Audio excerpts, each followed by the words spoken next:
Joined by Coleman Borthwick, Auburn commit out of South Walton High School, playing for what we are now referring to as U.S. Prime Aces. We're combining them. I like that name better. The other one is just if you put them it's too much of a mouthful. Yes, sir, it is. So coming South Walton High School, you're back here, the top-ranked third baseman in Florida, fourth overall, number 2 at your position nationally, number 11 overall. You were Prep Baseball All-American last year. You're coming back this year. Yes, Tell me about that experience and being like, I got to go do it again. Well, last year whenever I rolled up, it was my first time ever doing some kind of event, and I was all excited and stuff, and all the gear and stuff, and I was like, all right, I got to do this again. Playing at the Miami Marlins Stadium, it was different. Like, it was awesome. Well, you won the home run derby there. Tell me about that. I mean, you obviously put on an absolute show that we got to watch, but what was it like to experience it? It was very special because I went up there. To be honest, I didn't think I was going to win. I was looking at all the guys' power, and I was just like, uh-oh.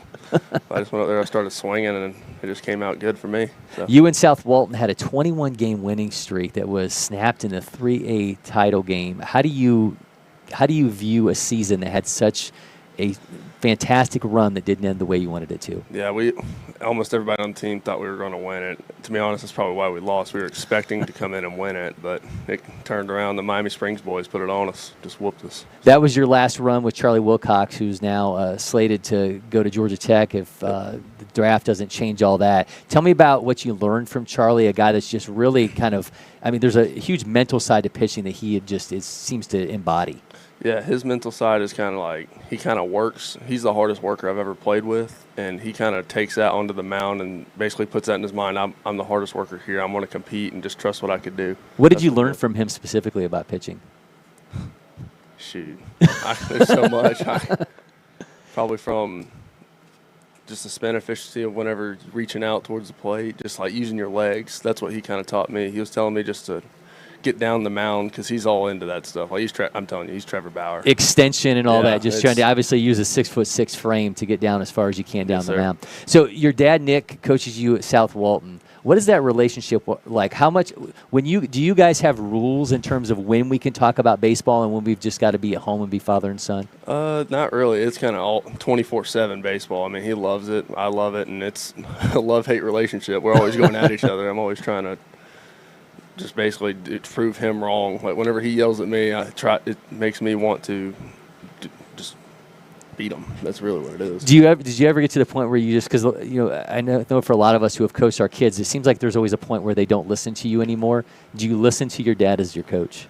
I actually do, because ever since I was 5 or 6, he's been coaching me, and like he's my number one. Like he's my reset button. So like whenever I'm struggling, I just go to him and I listen to him. Even though I don't like it, but I'll listen to him. During our action Thursday, you picked up from Gio Rojas in the third. You threw 16 pitches, 13 of them at 91 plus, topping out at 93. How is the arm feeling, and was that pretty much just light work? Yes, to be honest, I just came in to fill up the strike zone, get us out of the inning. I think I came in with runners on first and second, 1 out. My goal was just to get weak contact and try to just get us back in the dugout so we can score more runs. When you look at this last year, are there certainly the state championship, when you think about what's ahead in the high school season, is sitting there. That's the end goal. Do you have numbers that you're eyeing in terms of the velo at the plate or on the mound? Is there anything like that you've got set up goal-wise? Never really. My goal was basically just to win, no matter the cost, either throwing 88, 96, 97. It don't matter for me. It's just as long it's how I perform at the end. And at the end of the game, that's all I care about. Tell me about the Auburn commitment. I mean, this is a team you think about guys that, I mean, I spent some time around Chase Frey, like a guy that's a little bit close in size to you. Where do you see yourself fitting in terms of the Tigers, and what was the draw? Oh, the Auburn Tigers, the coaching staff's awesome. Butch Thompson, Nonamaker, all those guys are homegrown guys. Like, they trust their guys. They're not guys that will go out if you do bad. Oh, no, we're changing you out. It's like they stick with their guys, and they're going to run with you. And I love that. One last question. When guys look to players that have reached a certain elite status, I think everyone wants to know, what do they do that I don't? What do you feel like are those separators for you that maybe something you're doing on or off the field that other guys aren't? Me, it's the mindset. Like, I don't like the pressure. I feed off of it. Like, whenever pressure situations come up, that's me. Like, I love that stuff. Pressure for me is just like, it's just awesome. Like, anytime it comes, that's when I perform. I love it. It's like a Pez dispenser with pressure coming out. Oh, you just devour it, right? Oh, yeah. All right, well, he is Coleman Borthwick. He's going to be a Prep Baseball All-American once again in September. Coleman, thank you so much, friends. Good to see you. Thank you. Yeah, best of luck rest of MPI.